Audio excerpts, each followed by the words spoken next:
Dios les bendiga, mis hermanos. Acompáñenme a leer Romanos 8, Romanos capítulo 8,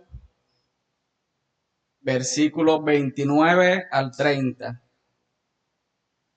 Romanos 8, versículos 29 al 30.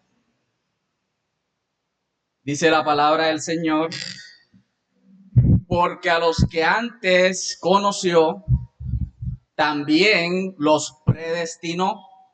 ¿Para qué? Para que fuesen hechos conforme a la imagen de su Hijo, para que Él sea el primogénito entre muchos hermanos. Y a los que predestinó, a estos también llamó, y a los que llamó, a estos también justificó, y a los que justificó, a estos también glorificó. Acompáñenme a oración, mis hermanos. Señor, en esta noche queremos pedir tu guianza, Señor. Pedimos que sea tu Espíritu Santo, Señor, iluminando tu palabra para que podamos comprender, Señor, todas las verdades que hoy vamos a exponer, Señor. Oro, Señor, por mí para que seas tú ayudándome a exponer este tema con denuedo, Señor. Que sea yo hablando, Señor, de ti, y que sea tu Espíritu Santo, Señor, guiándome en cada una de las cosas que diga en esta noche, Señor. Que no me desvíe, Señor, ni a derecha ni a la izquierda, Señor, sino que solo pueda decir lo que establece tu palabra sobre este tema, Señor. También te pido por mis hermanos que van a oír esta enseñanza, que sea tu Espíritu Santo iluminando y abriendo su entendimiento para que puedan comprender estas verdades, Señor. Que sea tu mismo Espíritu guiándoles a colocarlas por obra, Señor. Todo esto te lo pido en el nombre de Jesús. Amén. Mis hermanos, recordemos que estamos estudiando el tema de la justificación. Y a manera de tratar de interactuar un poco, dos personas que me digan qué es la justificación. Ya llevamos 4 clases de justificación. Entonces, alguien o dos personas que me definan qué es la justificación. 2 personas. ¿Qué es la justificación? Que no sea el pastor, mire. Sergio, que quiere hablar.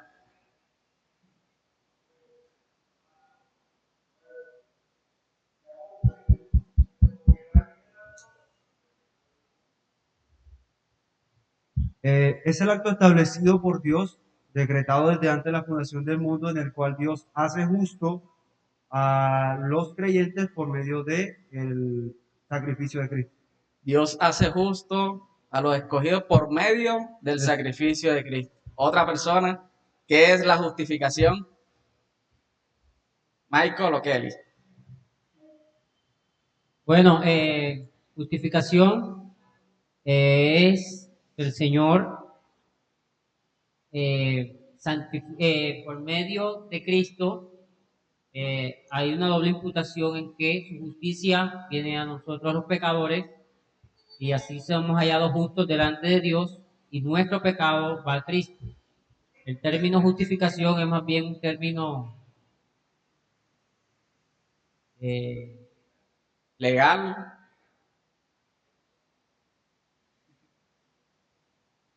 Listo. Ok. Mis hermanos, hice esa pregunta porque no quiero que perdamos cuál es el contexto que viene o va desarrollando la confesión de fe. No perdamos de vista que antes nosotros vimos a Cristo como mediador, eso lo vimos, y también vimos del nuevo pacto.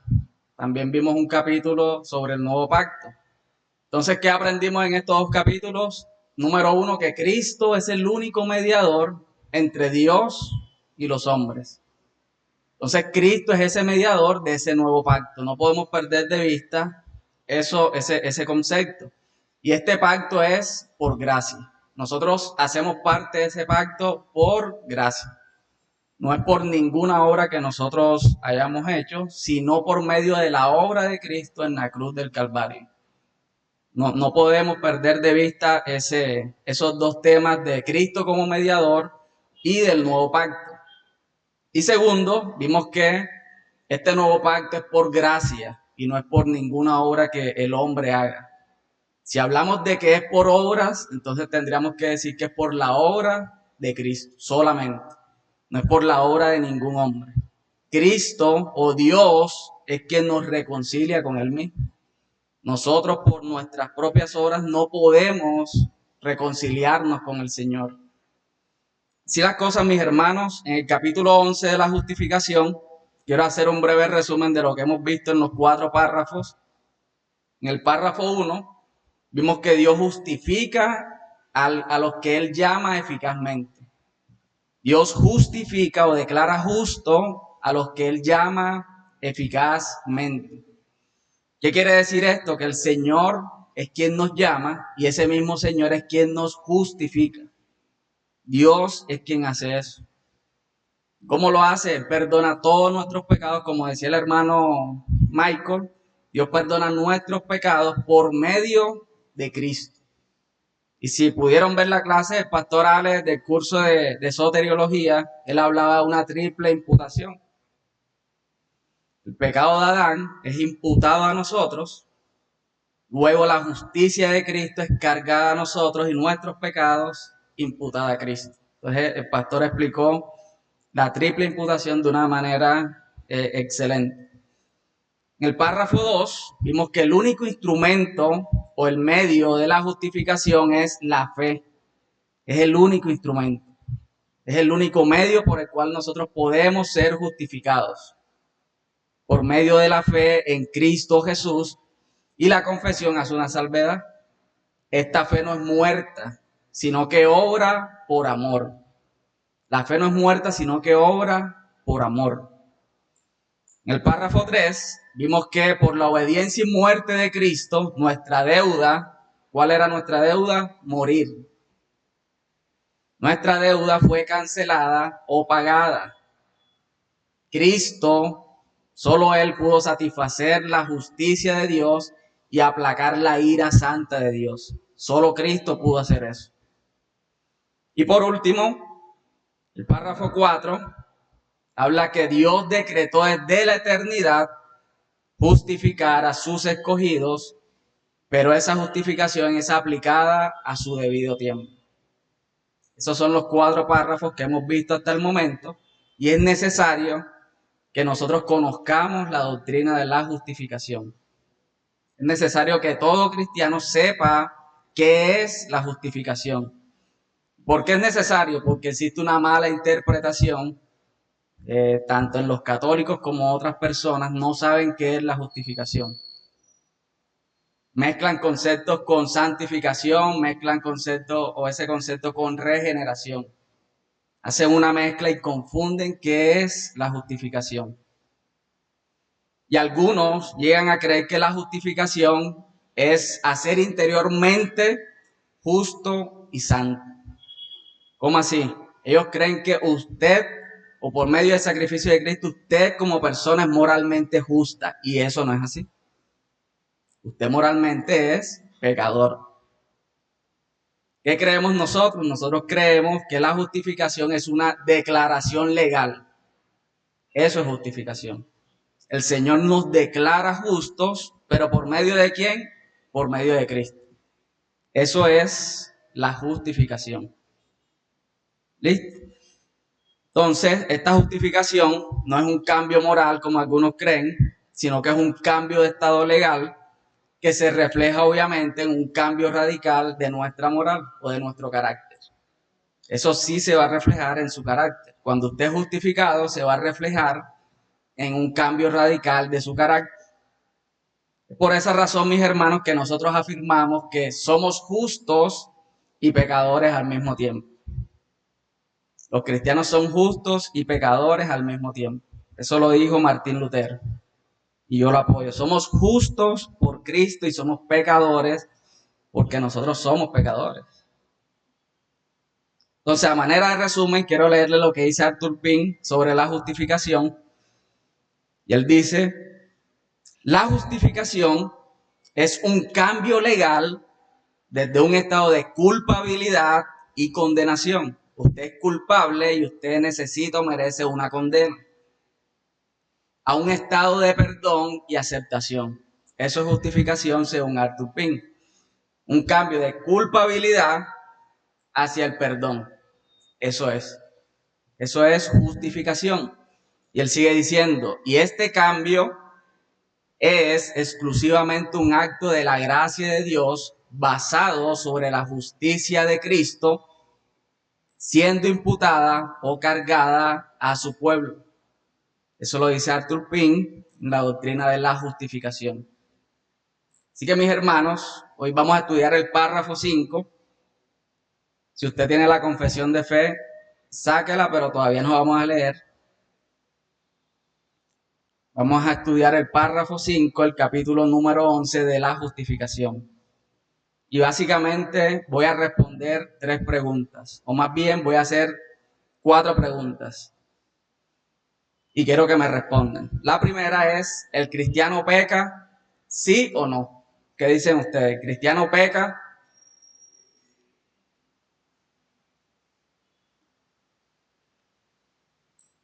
¿Todos estamos de acuerdo que el cristiano peca? Ok, todos estamos de acuerdo que el cristiano peca. Si alguien se atrevería o se atreve a decir que el cristiano no peca y no puede pecar, quiero que leamos unos textos en la Biblia que va a demostrar lo contrario. Vamos a leer primeramente Eclesiastés 7:20. Alguien que me ayude, Eclesiastés 7:20 y primera de Juan 1:8 y 10. Eclesiastés 7:20.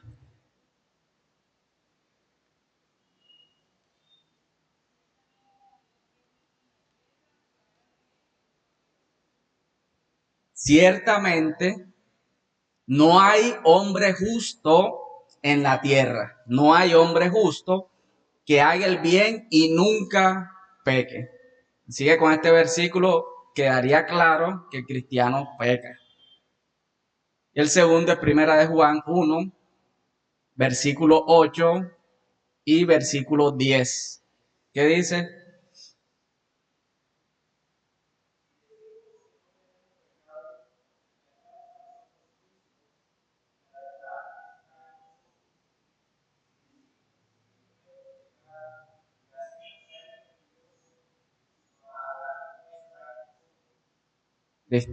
En pocas palabras, si usted dice que el cristiano no peca, se está engañando usted mismo.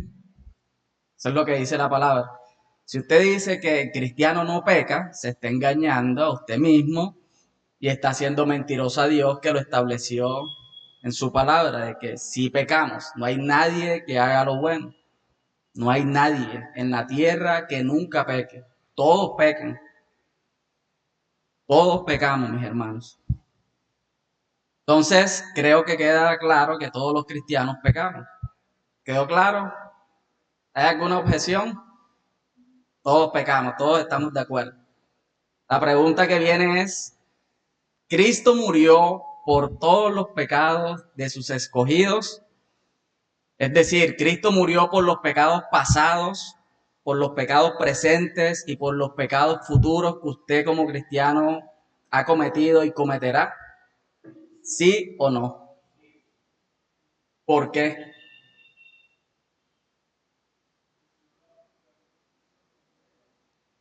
Porque la justificación no hubiese sido completa. ¿Quién más?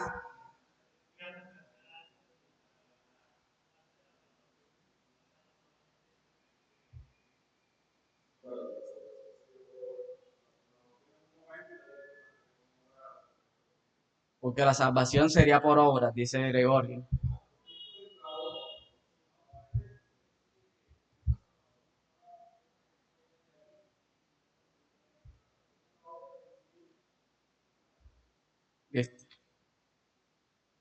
Entonces, ¿estamos de acuerdo, el hermano?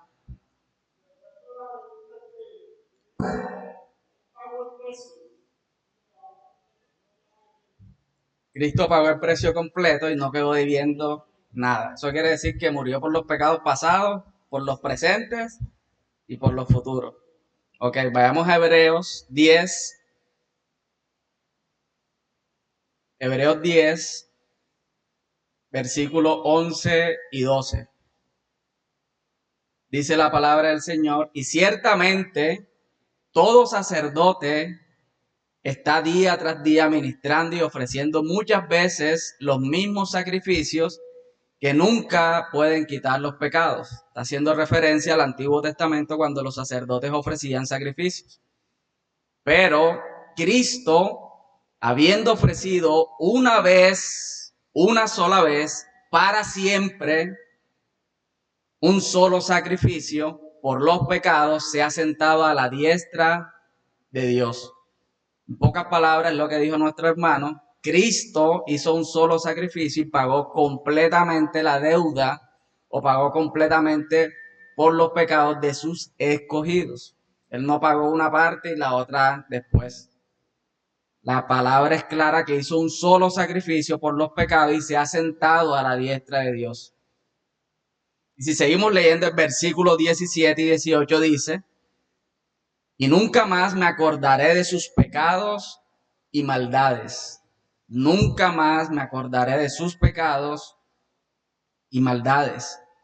Versículo 18 dice, y cuando estos han sido perdonados, ya no hace falta otro sacrificio por el pecado. El Señor hizo un solo sacrificio y con ese solo sacrificio pagó los pecados del pasado, del presente y los que usted va a cometer en un futuro. ¿Está claro ahí? ¿Estamos claros? Cristo murió por los pecados pasados, presentes y futuros. Si eso está claro, la pregunta que surge ahora es la tercera pregunta. Si el cristiano peca, ¿pierde su salvación? ¿Sí o no? Si el cristiano peca, ¿pierde su salvación? ¿Sí o no? ¿Qué dicen ustedes?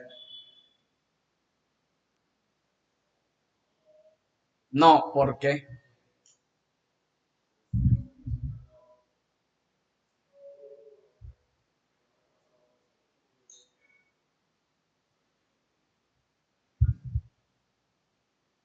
No se puede perder, porque si pagó por los pecados pasados, presentes y futuros, no es, o sea, no, bueno, a la luz de la Biblia no es lógico que si el cristiano cae, pierda la salvación. Como dije anteriormente, se da la salvación por obra. Podemos irnos a un versículo en Juan 10, donde el mismo Señor preserva.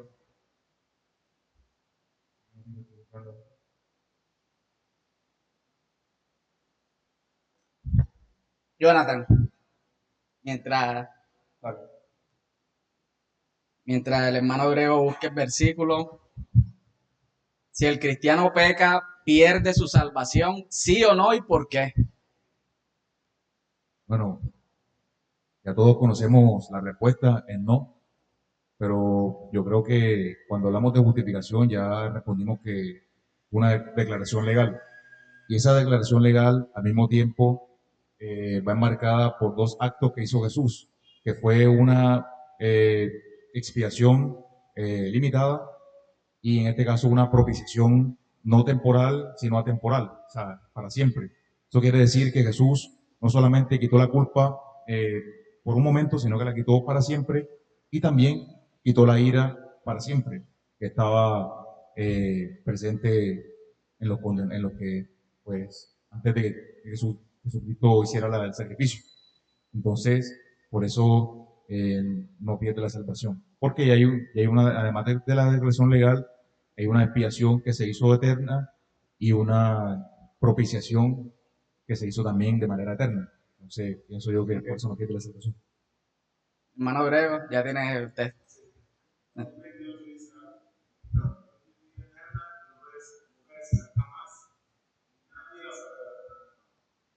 Repítelo. La muerte, ni el pecado, ni la muerte, ni lo habido, ni lo por haber, pueden arrebatarnos de la mano de Dios. Lee el versículo otra vez. Dice Juan 10:28, y yo les doy vida eterna, no perecerán jamás, ni nadie las arrebatará de mi mano.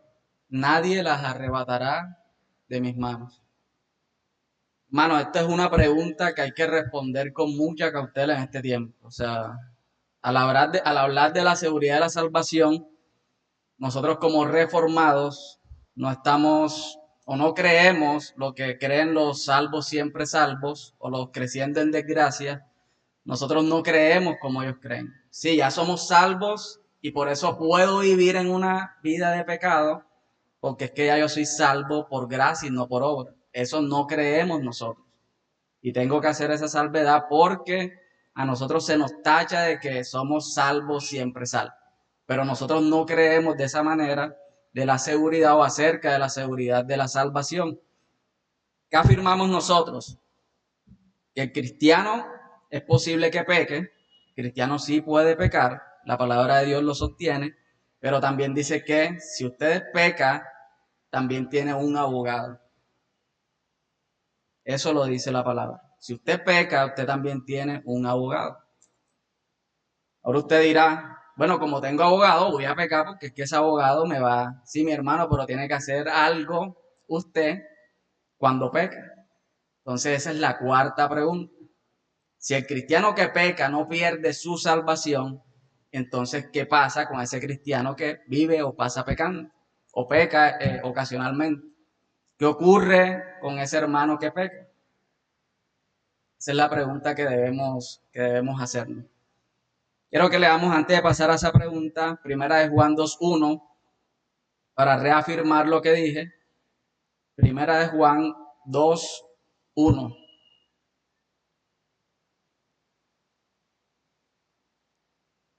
Dice el Señor, o dice Juan, hijitos míos, estas cosas os escribo para que no pequéis. Juan deja claro que está escribiendo esa cosa para que no pequen. Y si alguno hubiere pecado, abogado tenemos para con el Padre a Jesucristo el justo.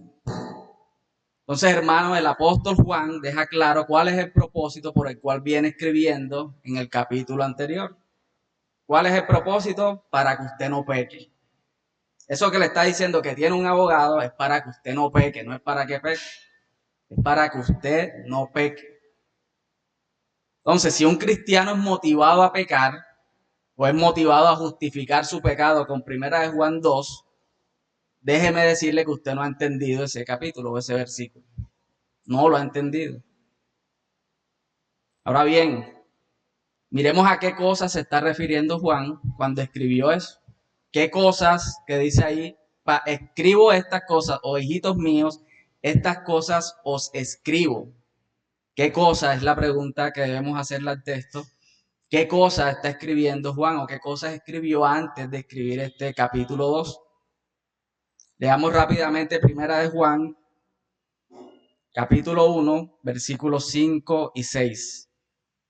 Primera de Juan, capítulo 1, versículos 5 y 6. Este es el mensaje que hemos oído de él y os anunciamos. Dios es luz y no hay ninguna tinieblas en él. Si decimos que tenemos comunión con él y andamos en tinieblas, mentimos. Eso lo está diciendo Juan. Y no practicamos la verdad. Si usted dice que anda en comunión con Dios, pero anda en tinieblas, usted está mintiendo. Usted es un mentiroso. Y está pecando 2 veces. Pero si andamos en luz, como Él está en luz, tenemos comunión unos con otros. Y la sangre de Jesucristo, su Hijo, nos limpia de todo pecado. Así que, mis hermanos, es evidente que Juan está escribiéndole a personas que son cristianas, con el propósito de que anden en luz, de que anden en luz y que no anden en tinieblas. Sin embargo, también deja claro que si alguno cae en algún pecado, abogado tiene. Eso lo deja claro Juan. Y en el mismo capítulo 2 de primera de Juan, hace la siguiente advertencia. Versículo 15. No améis al mundo ni las cosas que están en el mundo. Si alguno ama al mundo, el amor del Padre no está en él.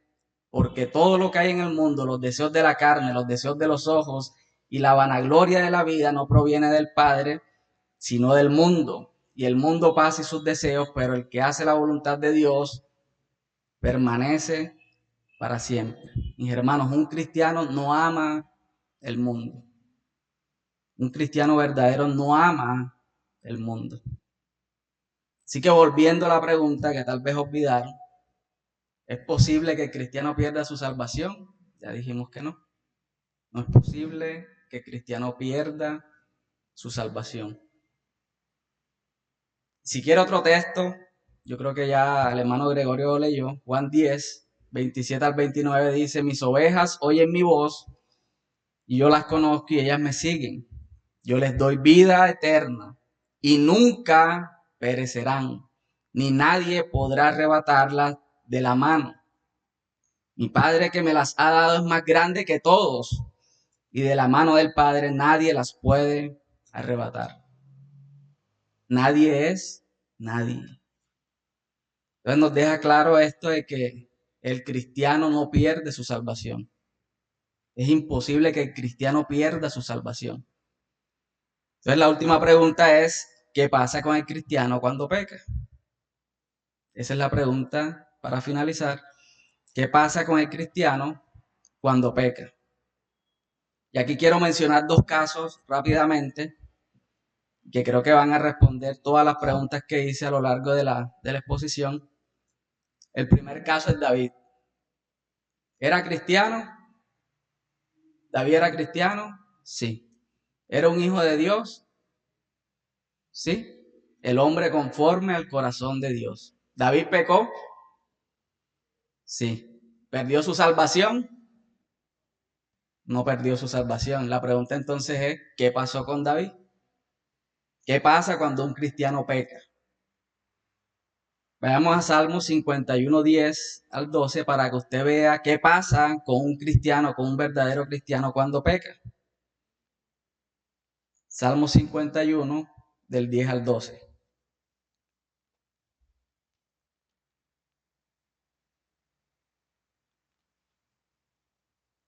David dice: crea en mí, oh Dios, un corazón limpio y renueva un espíritu recto dentro de mí.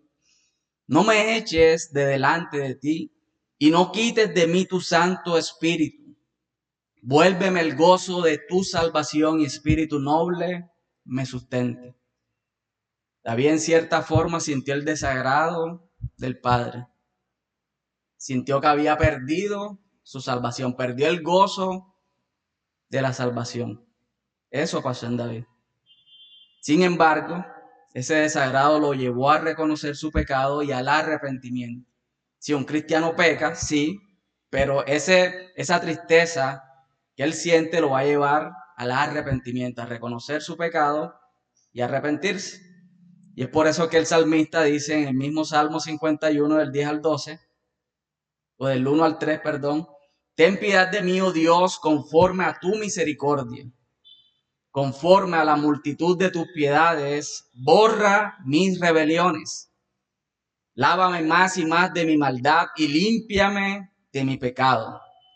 Porque yo reconozco mis rebeliones y mi pecado está siempre delante de ti. Contra ti, solo he pecado y he hecho lo malo delante de tus ojos. Él reconoció su pecado delante del Señor.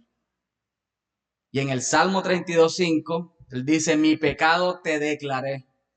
Dice David: mi pecado te declaré y no encubrí mi iniquidad. Dije: confesaré mis transgresiones a Jehová, y tú perdonaste la maldad de mi pecado. Señor perdonó los pecados de David. Y el segundo caso es el de Pedro, y hago las mismas preguntas. ¿Pedro era cristiano, hijo de Dios? Sí. ¿Pecó? Sí. ¿Perdió su salvación? No. ¿Qué pasó con Pedro? Ya todos conocemos la historia, que negó al Señor 3 veces antes de que el gallo cantara. Y veamos lo que dice Mateo 26, 75. Entonces Pedro se acordó de las palabras de Jesús que le había dicho: antes que cante el gallo, me negarás 3 veces. Y saliendo fuera, lloró amargamente. Pedro lloró amargamente.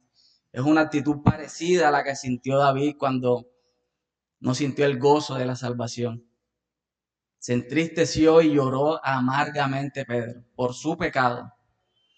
Así que, mis hermanos, lo bonito de esta historia de Pedro es que antes de que Pedro pecara, el Señor le dijo que iba a rogar por él para que su fe no menguara o no faltara. Y eso hizo el Señor. El Señor estaba intercediendo por Pedro antes de que Pedro cometiera ese pecado. Y eso es lo bonito de la historia de Pedro. Así que, mis hermanos, podemos ver que el Señor Jesús intercede por nosotros a pesar de conocer nuestros pecados pasados, nuestros pecados presentes y los pecados que podamos cometer en el día de mañana. Y aún así, está intercediendo por nosotros. Así que, mis hermanos, al responder estas 4 preguntas, creo que no tendrán problemas con entender el párrafo número 5 de la confesión de fe. Quiero que lo leamos. Párrafo número 5 de la justificación dice: Dios continúa perdonando los pecados de aquellos que son justificados. Dios continúa perdonando los pecados de aquellos que son justificados. Y aunque ellos nunca puedan caer del estado de justificación, es decir, aunque no puedan perder su salvación, sin embargo pueden, y esto es lo que pasa con el cristiano, pueden por sus pecados caer en el desagrado paternal de Dios, y en esa condición no suelen recibir la restauración de la luz de su rostro hasta que hagan ¿qué cosa? Se humillen, confiesen sus pecados, pidan perdón y renuevan su fe y arrepentimiento. Creo que con todo lo que desarrollamos anteriormente podemos entender claramente este párrafo. Manera de conclusión, hemos estudiado este párrafo con el propósito de que usted no peque deliberadamente. Esa no es la intención de estudiar este párrafo o tratar de justificarnos. Es que Dios sigue perdonándonos y por esa razón yo voy a seguir pecando. Esa no es la razón. Sin embargo, mis hermanos, si alguno ha pecado y está experimentando lo que experimentó Pedro y David, es decir, una tristeza, y usted llora por su pecado, y usted siente una falta de gozo por su salvación y siente incluso que ha perdido la salvación, porque yo creo que los cristianos sí sienten eso, creen que por el desagrado, por su pecado, perdieron su salvación. Yo los invito a que no se queden en esa tristeza. Lo invito a que no se quede en esa tristeza, sino que más bien tome la actitud que tomó Pedro y David. ¿Qué actitud tomaron ellos? Volverse a Dios, humillarse ante Dios, reconocer sus pecados a Dios, reconocer que han pecado contra Dios, confesar sus pecados a Dios, pedir perdón a Dios porque han pecado contra Él y arrepentirse de su pecado. Eso es lo que un verdadero cristiano debería hacer después que peca. Así que, mis hermanos, Dios continúa perdonando los pecados de sus escogidos. Eso lo deja clara la Biblia y lo deja clara nuestra confesión de fe. Quiero leer Salmos 32:5. David dice: mi pecado te declaré y no encubrí mi iniquidad. Dije: confesaré mis transgresiones a Jehová, y tú perdonaste la maldad de mi pecado. Oremos, mis hermanos. Señor, en esta noche te damos gracias por esta enseñanza, Dios, acerca de la justificación. Hemos aprendido, Señor, que tú sigues perdonando nuestros pecados, Señor. Tú sigues perdonando nuestros pecados, Dios, y aunque no podamos perder esa salvación, sí podemos caer en un desagrado, Señor, en una tristeza profunda por ese pecado, Señor. Por eso en esta noche quiero como iglesia, Señor, pedir perdón por nuestros pecados. Perdona nuestros pecados, Señor, perdona nuestra maldad. Renueva nuestra fe, Señor. Y ayúdanos, Dios, a no quedarnos en esa tristeza, sino que tú, Señor, puedas guiarnos a ese arrepentimiento genuino, Dios. Ayúdanos, te lo pido, Señor. Que sea tu Espíritu Santo redarguyendo nuestros corazones, Señor, por esos pecados aún que no conocemos, Señor, que nos son ocultos.